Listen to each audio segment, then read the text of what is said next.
Hello and welcome to a new video. Today we're gonna take a look at Wobbuffet in the Open Great League, a Pokemon that's actually really good in the current meta, but I might actually build a new one because you see here, you kind of really want to have high defense stat and you want to have a purified one.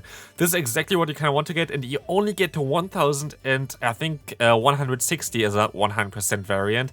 So you don't even get close to the 1500 elo, but this Pokemon still packs a punch. You need to have it purified because Return is the best move that you can go for. Mirror Coat is one of the worst moves in the game, but Return really hits hard, as you can see here, and can actually still withstand most of the meta Pokemon in the current meta, beating the most of the Steel-type Pokemon thanks to counter the fast move, as well as you're going to be able to beat Medicham, as well as you're going to be able to beat be neutral against most of the other Pokemon, like Serperior, like the Lantern. It's really good as a Pokemon, which I did not really expect, but I saw some people hitting Legendary with this Pokemon, not with this team. This team is something that I built by myself, but this Pokemon itself is just so cool. We're going to have Dugong here as our main Sasop, trying to get out potential answers for those Ice-type Pokemon, but more like kind of Rock-type Pokemon. But also trying to get out Steel-types, which we're gonna get out here, because you cannot really beat Steel-type Pokemon with the Pokemon on the back, the Carbink. Carbink is really bad against Steel-types, so that's why we're going to have our Dugong as a Sasop, having access to Drill Run, having a type that is kind of weak to Steel usually. Makes it a very decent answer, like a very decent Sasop in this current meta. Here we're going to still use a shield onto the opponent's Drill Run. Having our Carbink here is going to be all it takes as the opponent decides to forfeit. Let's take a look at the second game here. Let's see what our Wobbuffet can do. We're going to actually encounter a Shadow Mawile, and look at this matchup. This is actually, of course, a little bit of an awkward one because all our charge moves are going to be resisted. At least our fast move is neutral, and this is all that really matters. As you see already, the opponent's health, even after the charge move, is basically the same as our health, which is kind of wild. So we're going to go into the yellow health here right now, but the opponent going to get very close to our health already here, just because counter is doing more damage than the Fire Fang from the opponent's Shadow Mawile. We're still going to be able to survive another charge move here, and we can go for our own return, getting them low enough that we get a shield as well as switch advantage here at this point, which is super insane. And as you're going to encounter Victreebel, this is still going to not be over here. Victreebel is going to be a tough Pokemon to deal with for our backline. I'm forced to go into my Dugong, I'm forced to go for the Icy Wind here as I decide to swap out as the opponent goes into a Gardevoir. And at this point of time, I know this game is a 1, as I can just go for a full farm down. Even the new move, Triple Excel, which is going to buff the opponent's attack guaranteed, is not going to be enough to knock me out, as I can still just go for a Rock Slide and I still have a shield left, so the opponent is going to go down from Carbink. Carbink is a Pokemon that I actually used in like 3 different teams recently, and it's really strong. Like, honestly, I'm kind of surprised how strong it is, because yes, I knew it was a strong Pokemon. Yes, I know that a lot of people also had Legend with this Pokemon, but I always thought like, yeah, it's kind of awkward in the current meta. I don't really want to use it. Of course, it's a very lame Pokemon, but look at this Pokemon here. Just going to be able to completely hardwall the opponent's Mandibuzz. I could decide to go for a full farm down if I wanted to, but I don't really want to be fair. It's just a little bit lame in my opinion to just sit in this matchup for ages, so I'm gonna go ahead and go for a Rock Slide eventually here. But honestly, maybe I should have went for a Moonblast, because I think actually a Rock Slide still doesn't knock them out from this range, but let's see what we're gonna do. I'm gonna farm up to 100 energy first, as the energy can come in clutch later on, but yeah, actually the Rock Slide is going to be enough to knock them out. And in comes the Deoxys defense. We can take this Thunderbolt fairly easily, go for the Moonblast, and this Moonblast is gonna put the opponent into a range where I can just farm them down with my fast move. And basically we have 2 Pokemon on this team that are both having 2-turn fast moves. They are both taking moves that they shouldn't be able to take. It's just absolutely wild. And like in between, we're going to have as a glue like a Pokemon that can debuff the opponent's attack, which makes this team a very bulky team. But honestly, I came up to a timeout win basically actually once, which I cut out just for time reasons because I didn't really want to show it. But like, yeah, I cut out a win which I got through timeout. So yeah, basically this team can go to timeout. It's kind of awkward, of course, with Wobbuffet, which is a little bit of a tanky Pokemon. But still, this team was a lot of fun to play. Here I can just swap out, the opponent had enough. And so many people actually forfeited against me because I just completely destroyed them, which was so wild. So definitely a team that you can use if you want to climb, which is really nice to see. Venusaur is not so nice to see. I don't really like to see this Pokemon in the lead, but what I would recommend you to do is have your PC open or whatever at the side, have PvPoke open, and check those matchups. And basically, you're gonna see for Wobbuffet that basically against nearly every Pokemon, you're going to be able to win a certain matchup. Here, for example, you win the Zero Shield just barely. As you're going to see, the opponent is going to be forced to swap out, which is kind of awkward because they have a Medicham in the back, and this is really bad for me. But you're going to be able to win the Zero Shield against the Shadow Venusaur, and like those matchups you will not be able to remember because they're all kind of different depending on kind of the typing, whatever. So I would recommend you, if you want to play this team, if you want to play Wobbuffet in the lead, which is a great lead to get somewhat of an advantage, either like shield or switch advantage, you just kind of want to have like PvPoke open at the side, check those matchups. Because you have enough time, you just have to spam 20,000 counters anyway, and it's fairly easy to check them at the side, which I also did, of course. It's a little bit, it's like a little bit awkward. Would you say that's cheating or not? I mean, everybody can do it. It's not something that's like too rocket science. I know that some people actually use like actual calculator at the side to try to track the opponent's energy. Is that way better? I'm not sure. But for this team, usually I don't do it, but like for this team, for the Wobbuffet matchups, it's something that I did and definitely helped me out quite a bit. This is actually kind of funny here because we have two Pokemon that are insanely strong against Dragonite, literally completely destroying a Dragonite, and we're still gonna get destroyed by the opponent because we were not able to swap out in time. I was expecting this to be actually just a Dragonclaw, but it was already a superpower, and this is going to be game. Could have most likely won this if I played it a little bit better, but also well played by the opponent on catching the move. We're going to have a Serperior in the lead. I decided actually to swap out here, which seems to be a little bit awkward, but I kind of always want to swap out just to get out a potential steel type here. But we're going to get out the opponent's Dugong, which is not really ideal for me because I kind of don't want this to happen. But I'm still going to try to go for 2 drill runs immediately, so I can try to swap out later on into my Wobbuffet, while now I can just try to overfarm by quite a lot, try to get as much energy as possible, take 2 drill runs from my opponent. And I should be able to leave this matchup with now 1 Icy Wind stored, which I can use against a Serperior later on as I decide to swap back into my Wobbuffet. I know already, of course, against the opponent's Serperior I'm going to be fine, but I actually still going to get to another charge move here, which is really nice for me as I can get the knockout. We're still a shield down, but in comes the Serperior again, and honestly, Wobbuffet is just so strong.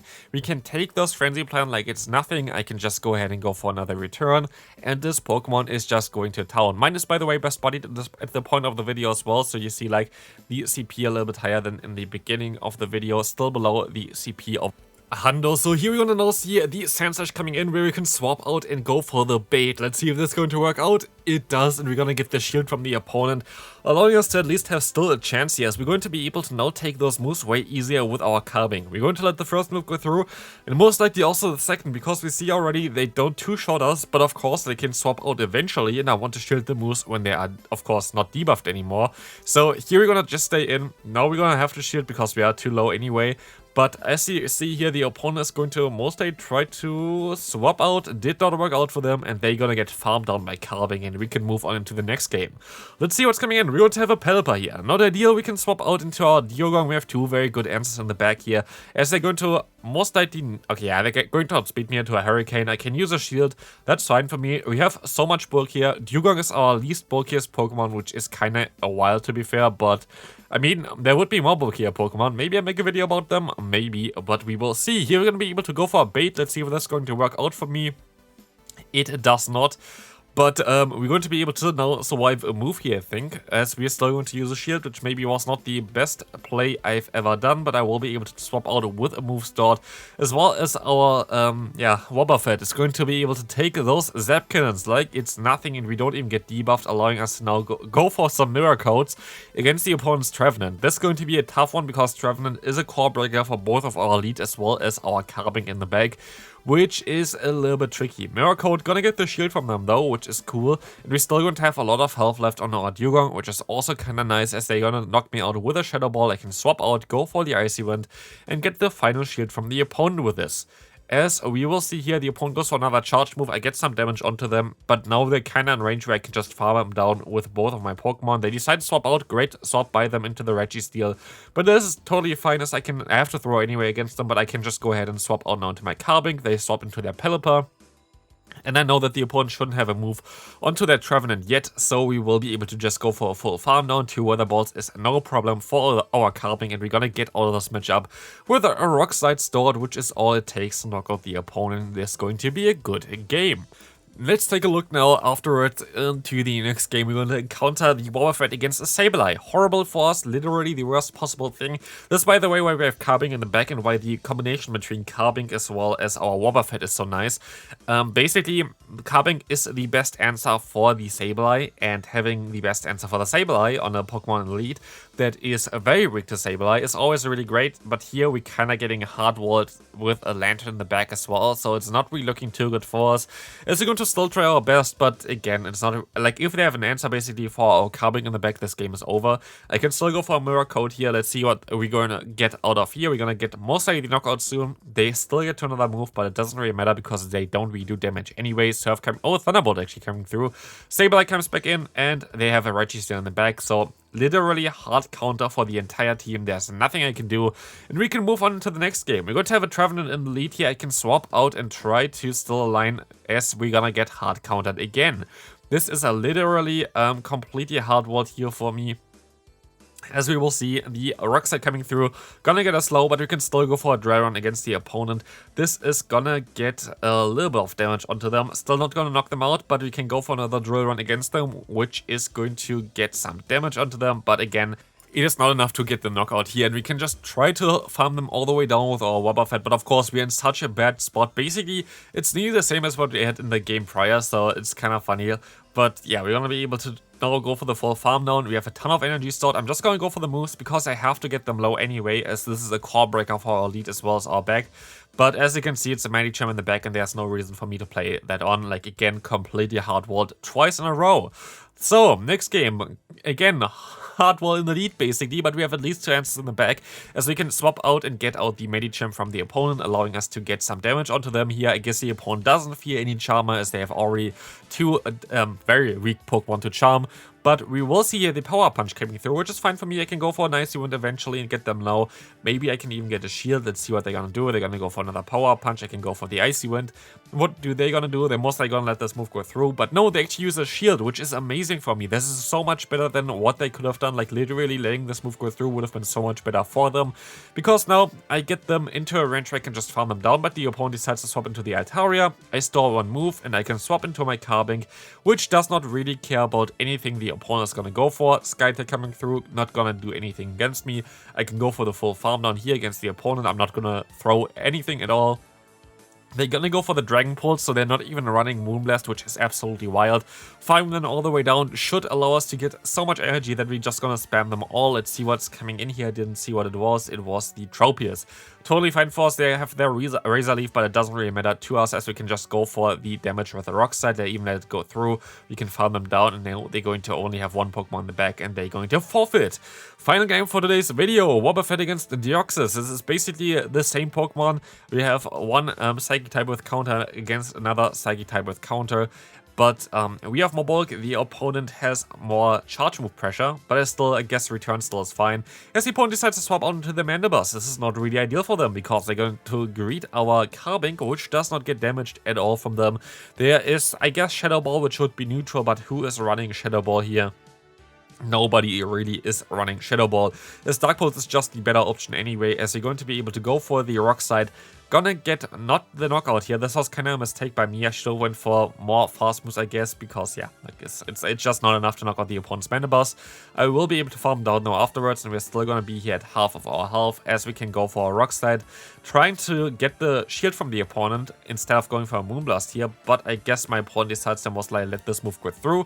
But even if we're going to lose this matchup here, I'm still going to have my Dugong in the back, while the opponent going to be switch locked, because, like, again, I don't really care too much what the opponent's Deoxys is going to do against my Wobbuffet. But here we're going to see the final Pokemon being the worst possible Pokemon to face for the Wobbuffet, but we can align our Dugong, making this matchup so much more playable. So we can just go for a shield and go for an Icy Wind to drop the opponent's attack before we use, like, no shields here, in order to let them throw something against us, because yeah, now it's going to do less damage. And as we can see here, we can easily take those moves from the opponent's Sableye, allowing us to go for another charge move, as well as we can get them super low here. They are going to be close to the red health. I decide to use no shield here again, as the opponent goes and swaps out into their Deoxys. I can swap into my Wobbuffet, and I can just farm them all the way down. They cannot really do anything against me. The best they can do is Thunderbolt, and as we can see, the opponent is still trying their best. It does not work out for them at all, and we can go for a return against a Sableye and try to knock them out with return damage, which is also not really working out, but I can still try to go for a Mirror Coat, and I can still use my shield here. So our Wobbuffet is going to be able to destroy its hardest counter at the end, which is absolutely madness. Double resisted Mirror Coat is all it takes, and it's going to be it for today's video. Hope you enjoyed it. If you did, feel free to leave a like, subscribe if you haven't already, and I'll see you then. Bye bye.